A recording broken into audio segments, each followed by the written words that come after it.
Assalomu alaykum. Kelayotgan hayit ayyomi hammamizga muborak bo'lsin. Bugun sizlar bilan birgalikda ajoyib shirinlik tayyorlaymiz. Ham bo'g'irsoq, ham chakchakni o'rtasida desak bo'ladi. Bismillah deb ishimizni boshlaymiz. Bir dona tuxum, suv, eritib olingan margarinni solib, yaxshilab aralashtiramiz. Margarin o'rniga sariyog'dan foydalansanglar ham bo'ladi. Chimtim tuz va ozgina raslixitel. Pastda albatta inshaalloh yozib qoldiraman to'liq grammlari bilan un solib xamir qoramiz.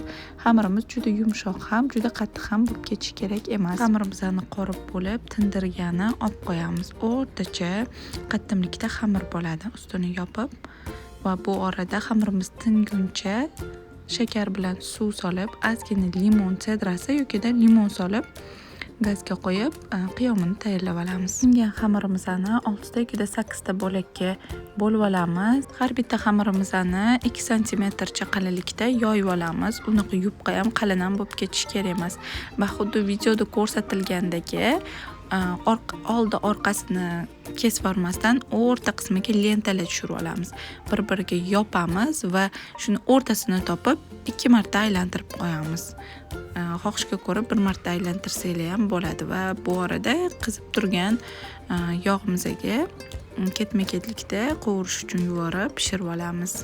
O'rta gradusda qizigan yog'da ikkala tomonini qizartirib, issiqroq paytida qiyomlarga botirib, tarelkalarimizga terib, ustini bezatib olamiz.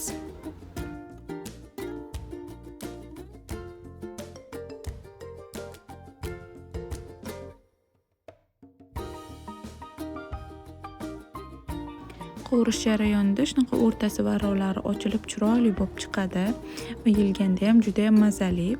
Buni maydaroq qilsanglar ham bo'ladi yoki bundan ham kattaroq shaklda qovurib olsanglar bo'ladi.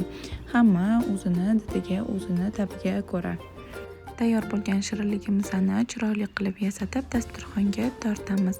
Hammaga kelayotgan bayram muborak bo'lsin.